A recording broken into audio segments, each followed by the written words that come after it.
Muito bom dia. Seja todo mundo bem-vindo ao nosso programa Investidor Digital 12, onde cada semana a gente conversa sobre algum assunto envolvendo o mercado dos investimentos. Especificamente, falamos sobre como investir em apartamentos e fazerem com que eles se paguem sozinhos. Isso não é mágica, você precisa entender que variáveis moverem para que isso aconteça. Coisa falado, todo dia a gente tenta avançar no sentido, da direção correta para falar sobre um tema, né? E o tema de hoje é o seguinte: devo investir quando as taxas baixam ou eu investir e esperar que as taxas caiam? Ou seja, eu aproveito o momento e ajusto depois ou fico esperando até se ajustarem? Interessante conceito. Procrastino ou tomo ação? Se tomo ação, como garanto que não estou perdendo dinheiro? Tem mais risco investir agora ou esperar? Quando é que é meu momento de investir? Como saber quando é meu momento de investir, em primeiro lugar? Bom, sobre isso que a gente vai falar hoje, sobre esse assunto que a gente vai conversar hoje. E para quem não percebeu ainda, meu nome é. Ou seja, para quem não percebeu ainda, eu sou estrangeiro. Meu nome é Ignacio Corrales, eu sou chileno. Moro no Brasil já faz alguns anos. Sou casado com Maria Lídia da Silva, brasileira, de Três Coroas, do ladinho de Gramado, uns 20 quilômetros de Gramado. Cidade verde, como dizem por aqui. Do templo budista. Não sei se o único templo budista, mas com certeza foi o primeiro templo budista do Brasil. Cidade do rafting, cidade verde. E ela nasceu aqui. A gente se conheceu lá em Gramado, no festival de turismo, que era a indústria onde eu trabalhava antes de me dedicar a investimentos imobiliários.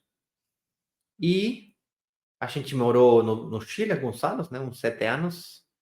E logo a gente se mudou para o Brasil, quando eu consegui construir um modelo de negócio que nos permitisse vender apartamentos de forma 100% online. Que basicamente é a proposta da Brokers, né? Você morar onde que você quiser, investir onde que seja mais rentável. A pergunta é, mas, nossa senhora Inácio, eu estou interessado em investir, só que estou achando as taxas um pouquinho altas, vou esperar que as taxas baixem, não estou gostando desse governo, gosto do governo, mas não estou gostando da situação do comportamento da banca privada, queria me aproveitar de alguns benefícios, subsídios, como Minha Casa Minha Vida, ou Verde Amarelo, segundo seja o governo que está de turno. E, sinceramente, eu já não estou por dentro de como aproveitar isso, ou estou por dentro, só que eu não o qualifico. Mesmo assim, eu queria investir. Como que funciona? A taxa de, de juros, né, que a gente está falando aqui, é um fator importantíssimo, ou seja, ela é importante, mas ela não é determinante para tomar uma decisão. A taxa, juros, é uma das múltiplas variáveis que a gente tem que analisar antes de tomar uma decisão de investimento. Dentro desse abanico de abanico não sei se existe no Brasil, dentro dessas possibilidades de decisão que a gente tem, com certeza, não fazer nada também é uma alternativa. E a pergunta de hoje é: se eu não faço nada e fico esperando até o mercado se movimentar para o sentido e direção que eu considero razoáveis, onde que o momento seja perfeito para mim, será que vale a pena esperar? Então tá, para começar a gente a desconstruir este assunto para logo poder construí-lo, a gente precisa conversar aqui um pouquinho sobre as taxas, né? As taxas de juros.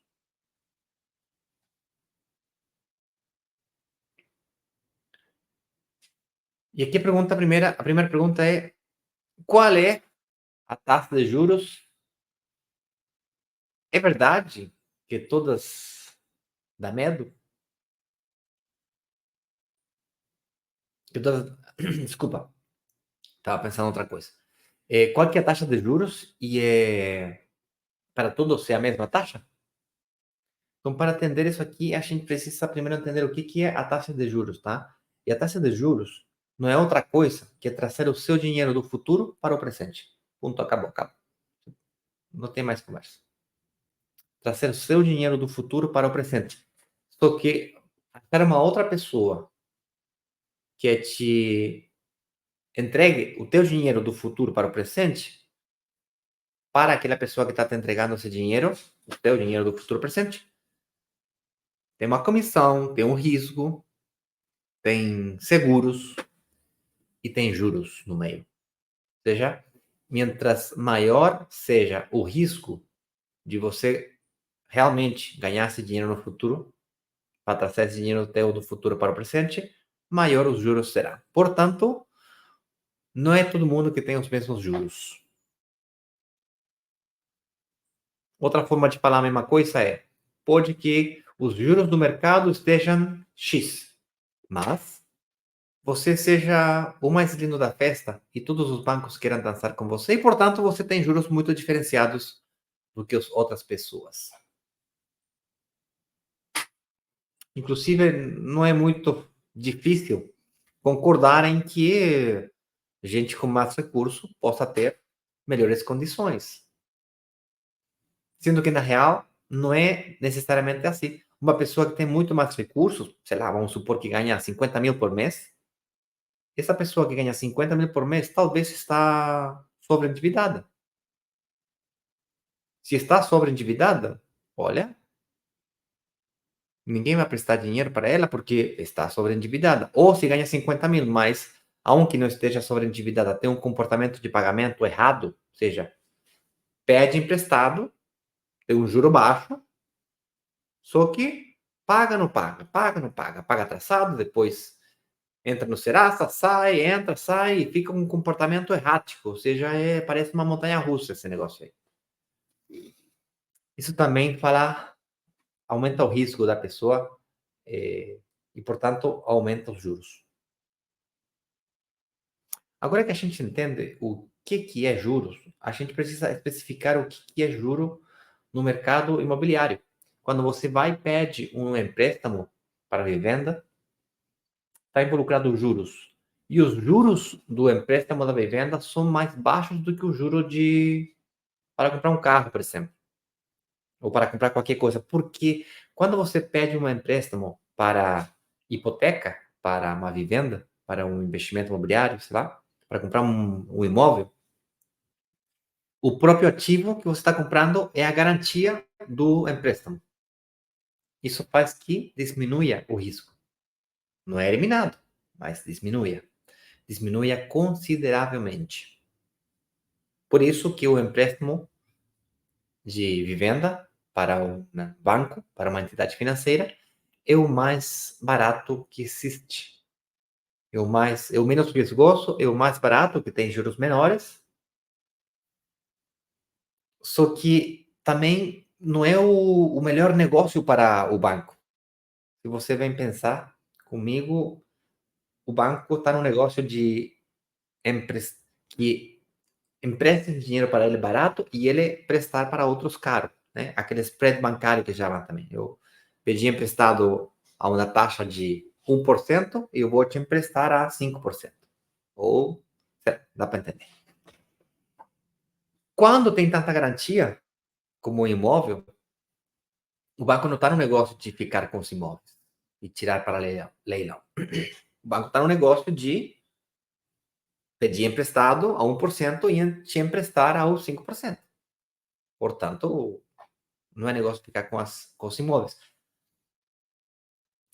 Mas se você pensa comigo, os juros de hipoteca são os menos rentáveis para o banco. O que ele ganha com um empréstimo desse tipo com nós? É, ele ganha de nós o cliente. Um cliente perpétuo que fica com ele por 30 anos. E durante esses 30 anos, 20 anos, 15 anos, que seja, a probabilidade de você pedir algum outro tipo de produto para o banco, empréstimo para comprar um carro, empréstimo para fazer uma viagem, um cartão de crédito, uma linha de crédito, etc.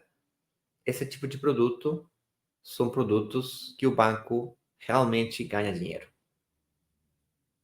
Uma linha de emergências também, por exemplo, ia ser muito rentável para o banco. Uma vez que a gente entende isso, fica bem claro que a gente precisa instalar começar a pensar, beleza, então os juros afetam a parcela do financiamento. Vou trocar aqui o nome no valor da parcela do financiamento. Tá, guardar. Da parcela do financiamento para que seja melhor entendido. A parcela do financiamento, mientras maior seja a taxa de juros, maior será a parcela, né? Só que não é a única variável que afeta as parcelas do financiamento. A quantidade de anos também afeta. Vamos supor que você tira o seu financiamento a 30 anos. Aí você paga 5 anos. Negocia com o banco, novamente, volta para 30, diminui novamente a parcela. Ah, mas daí tu nunca vai quitar o apartamento. Tudo bem, mas tu controla a parcela com a quantidade de anos. Portanto, a quantidade de anos é uma variável que você também pode considerar. Certo ou errado, que você use ou não use, isso é outra discussão, mas é uma variável que você tem que ter no radar, como uma das variáveis que você pode utilizar. Outra variável que não está no radar de muitas pessoas é a entrada. Quanto maior seja a entrada que tu vai pagar para um imóvel, menor será o financiamento e, portanto, menor será a parcela do financiamento. Quanto menor o financiamento, menor a parcela. E essa é uma variável que não tem a ver nada com a taxa de juros. Portanto, se o objetivo é investir em apartamento e fazer com que eles se paguem sozinhos, a taxa de juros é importante, mas não é determinante. Também tu tem outras variáveis que dão para determinar se tá ou se vai fazer um bom negócio ou não. Você pode, não é os juros a única coisa que você pode administrar na sua decisão de investimento. Se você considera que os juros estão muito altos, tem outras variáveis que você pode mexer para conquistar aquela meta de qualquer jeito. A sua meta de fazer com que eles se paguem sozinhos, que quando o aluguel é maior que a parcela do financiamento. E vamos supor que você não consiga, não conseguiu. Porque você não queria pagar mais entrada, você não queria mais do que 25 anos ou 20 anos, etc. E, portanto, você tem um fluxo de caixa negativo. O aluguel é bom, porque a parcela do financiamento ficou um pouquinho maior do que o aluguel. Está perdendo dinheiro? E essa que é a grande questão. A maioria das pessoas vão te falar que sim, está perdendo dinheiro. Porque está saindo dinheiro do fluxo de caixa deles. Tá? Esse é um dor que sentem na conta corrente. Só que não consegue perceber que quando você paga uma parcela do financiamento, também tem a amortização. Que basicamente você vai quitando a dívida, quitando. E o aluguel, se você investe em um lugar de alta demanda de aluguel crescente, setores, por exemplo, São Paulo, onde está chegando uma futura linha de metrô, setores que estão sendo valorizados por movimentos demográficos, mudanças nas prefeituras, etc. Ah, claro, com certeza isso vai afetar o valor do metro quadrado e você vai ter uma valorização. E, consequentemente, além da valorização, o valor do aluguel também iria aumentar. Portanto, a parcela do financiamento, se você tiver uma parcela fixa fica e o aluguel aumenta. Interessante esse fenômeno. Então, agora a pergunta é melhor esperar ou investir e ajustar lá na frente? Vamos analisar. Se eu esperar e se eu espero, decido não fazer nada, ficar esperando até a economia ficarem perfeitas, até os juros diminuírem, eu posso passar. Primeiro risco é passar uma vida inteira esperando, porque perfeito nunca existe. Não tem perfeito. Não tem essa de perfeito. Não tem o marido perfeito, mulher perfeita, cachorro perfeito, não tem o momento certo para ficar grávido, não tem momento perfeito para trocar de emprego, não tem momento perfeito para estudar, não tem momento perfeito para nada, não existe perfeito. Então, se você está esperando o momento perfeito para investir, esse momento nunca vai chegar, porque não existe. Meu pai solía me falar, filho, você tem que aprender a navegar na tormenta. Se lá, navegando, você tem vento em popa, né? Vento por trás, e vai de descida, céus azuis, céus despejar, céus abertos. Maravilha, você vai mais rápido, mas você tem que aprender a navegar na tormenta. Porque não fazer. Primeiro, o primeiro risco é esse, né? Nunca fazer nada. Ficar esperando, procrastinando, e passar uma vida toda. Ah, não, que estou fazendo poupança. Poupança para entrada é outro problema que a gente vai conversar em outras lives, em outros momentos, porque é uma variável que também dá para utilizar. Hoje em dia, no Brasil, existem incorporadoras que dão bastantes parcelas para pagar a entrada. Claro, se fosse um investimento de entrega imediata, aí está mais complicado. Mas a gente está negociando uma coisa divertida para a gente ter parcelas com data posterior à data de entrega. Imagina que interessante. Com isso falado, o momento perfeito não existe. Se eu fico esperando o momento perfeito, pode que nunca chegue. Mas vamos supor que você marque uma data. Ah, não, eu não vou fazer nada agora, mas eu vou investir daqui a um ano. Daqui a um ano, vou investir. Versus uma pessoa que vai investir também daqui a um ano, só que ela toma ação hoje. Ela assina hoje um contrato de promessa de compra e venda versus uma outra pessoa que vai esperar um ano para fazer um investimento. Vamos supor que o projeto se entrega daqui a 12 meses. Vamos comparar um com o outro. Quando é o momento que tem que ser feito o financiamento? Bom, excetuando fosse um projeto Minha Casa Minha Vida, que é feito pela Caixa, o financiamento você faz só na data de entrega, né? Na data de entrega, só. Portanto, ambas pessoas não tiveram que fazer financiamento hoje. Podem esperar 12 meses. 2. O cara que não assinou o contrato não ganhou nada. O cara que assinou o contrato teve que pagar as parcelas. Só que também congelou o preço. Daqui a 12 meses, esse apartamento vai valer mais caro do que hoje, especialmente se está na planta ou em obra. Na data de entrega vai valer mais caro do que na planta ou em lançamento. E, consequentemente, aquele que não fez nada se perdeu. Não é porque não fez nada, não perdeu nada. Claro, não ficou desembolsando dinheiro para pagar a entrada, mas perdeu a valorização do período de 12 meses entre que ele conhecia do projeto e avançou a data de entrega. Chegou a data de entrega, o cara que já pagou a entrada, pagou parcelada. O cara que ainda não pagou a entrada, tem que pagar a entrada à vista. Ah, mas e os juros? Bom, nesse caso, nesse exemplo, ambos esperaram 12 meses para pegar o financiamento. A única diferença é que um congelou o preço antecipadamente e o outro não. Então, cuidado com essa frase de que eu não faço nada, nada acontece, eu fico esperando a que os juros baixem. Outro exemplo.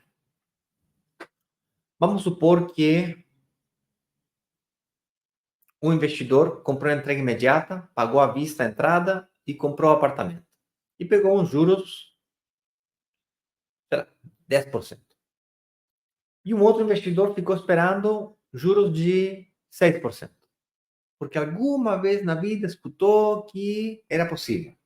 Ficou esperando e esperando, esperando, esperando, até ele conseguir juros de 6%. E passou um ano esperando, não aconteceu. Até que, finalmente, percebeu que não ia acontecer nunca. Uma coisa mágica aconteceu na economia e conseguiu um juro de 8%.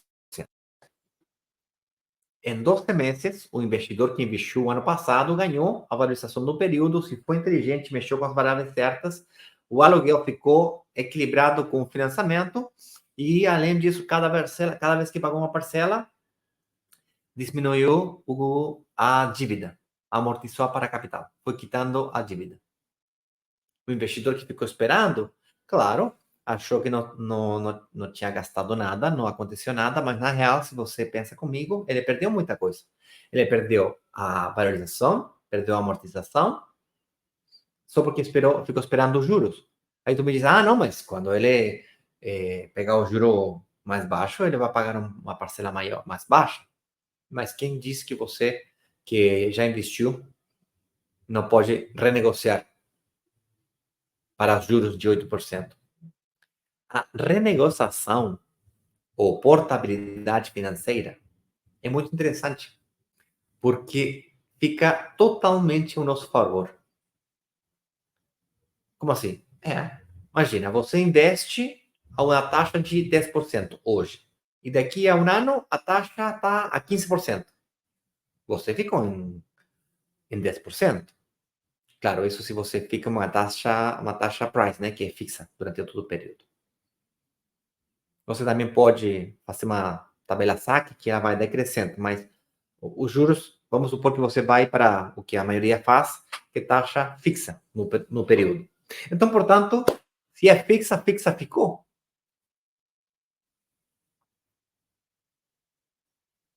Ah, mas ele aumentou. Uau, você ficou com 10%. Aquele que ficou esperando, agora estava ruim antes, agora está pior. Ou seja, que esperar tem risco? Tem. Não fazer nada tem risco? Tem. Muita coisa pode acontecer. O juro pode que não diminua, pode aumentar. Ninguém sabe o que vai fazer a Rússia, a China ou a Coreia do Norte. Ninguém sabe o que vai acontecer. Ninguém sabe o que o governo pode fazer. Ninguém sabe o que pode acontecer na região. Daqui a pouco a Argentina explode economicamente. Pode acontecer muita coisa que não está no seu controle. Isso é macroeconomicamente falando, mas microeconomicamente falando, você pode perder seu emprego. Ou seja, você hoje qualifica, amanhã ninguém garante que você vai qualificar. Pode ficar enfermo. Se se enfermou, perdeu. Detectaram câncer para você. Ixi, você qualificava antes, hoje já não. Porque se você tem câncer, a chance de você morrer é baixa, portanto, ninguém vai querer mais prestar financiamento de longo prazo como um financiamento de vivenda. Então, cuidado com esse pensamento de que se eu não faço nada, nada vai acontecer. Finalmente, a grande pergunta é, tá bom, mas se eu investir em entrega imediata ou na planta, o que é melhor? Depende. Se você tem capacidade de financiamento hoje, na planta parece ser interessante. O desafio de investimento na planta é que você precisa pagar a entrada à vista. E se eu falasse para você que tem uma possibilidade de você investir na entrega imediata, só que pagar a entrada parcelada? Para que com o aluguel você paga o financiamento ou a entrada, uma ou outra. Ou seja, que seja, que seja uma possibilidade de você investir só utilizando sua capacidade de pagamento mensal, não necessariamente sua poupança. Se tivesse poupança, ainda melhor, fica mais fácil. Mas não é necessário. Ah, mas que eu não tenho capacidade de financiamento hoje. Bom, então teria que achar uma incorporadora que arriesgasse a assinar um contrato de promessa de compra e venda com você, mesmo você não qualificando hoje e arriscando a que você não vai conseguir comprar um apartamento no futuro. E aí, com certeza, vai adicionar multas, né, por incumprimento de contrato. Você se comprometeu, Mesmo sabendo que você hoje não qualifica, a que você ia se comprometeu que você ia qualificar no futuro. Já seja que você ia ganhar mais ou gastar menos. Ah, hoje não consigo qualificar porque hoje comprei um carro, mas daqui a um ano o carro vai estar quitado. Então tá. Se você chega lá na frente e o carro não está quitado, ou você resolveu renovar o carro, como já havia acontecido múltiplas vezes, ou você decide, ah, não, é que o meu filho estava querendo viajar para o Japão. Meu Deus. Eu acabei essa semana de atender uma pessoa que, nossa, qualificava bonito. Nossa, uns 30 mil reais por mês ganhava o cara. Lindo. Tinha feito um investimento bonito, bonito. E nossa, estou com um problema. O que aconteceu? Não estou conseguindo meu financiamento. Por quê? Nossa, que fiquei um pouquinho bagunçado as minhas finanças. Ah, é? Mas por quê? Nossa, é porque o meu filho queria viajar para Japão, é um sono dele e tal. Eu acabei viajando com ele. A gente gastou uma granona que não estava no orçamento, mas já estava lá e, sei lá, não quis. Já estava lá, fiz um investimento. Eu falei, nossa, você fez um investimento caro, hein? Porque você não só gastou no viagem, mas também gastou na multa que você vai ter que pagar agora. Ih, não considerei isso aí. Mas, peraí, deixa eu ver. Mesmo assim, a gente pode negociar com o banco para essa parcela aqui do viagem, do cartão. Vamos negociar para 60 parcelas, aí a parcela diminui, você consegue financiamento por aqui, por lá, e ele me diz, não, é que tem outra coisa que aconteceu. O que aconteceu agora? Ixi, que eu renovei o carro. Meu Deus. E aí o cara compra um carro de luxo, importado, mas tu é burro, cara? Tu não sabe que tu tem um contrato assinado, que tem multas no meio? Ah, que eu esqueci, não sei o que e tal, que não sabia. E eu não sabia, eu achava, eu não sabia, eu queria. Tá, sou primo irmão do eu sou burro. Entendeu? Porque Deus me livre. Então, investimento na planta é muito bom. Você ganha a valorização do momento que você assina contrato. Isso também acontece no momento da entrega imediata. O desafio está no financiamento e o risco entre você hoje tirar um financiamento ou apostar a você ter um financiamento no futuro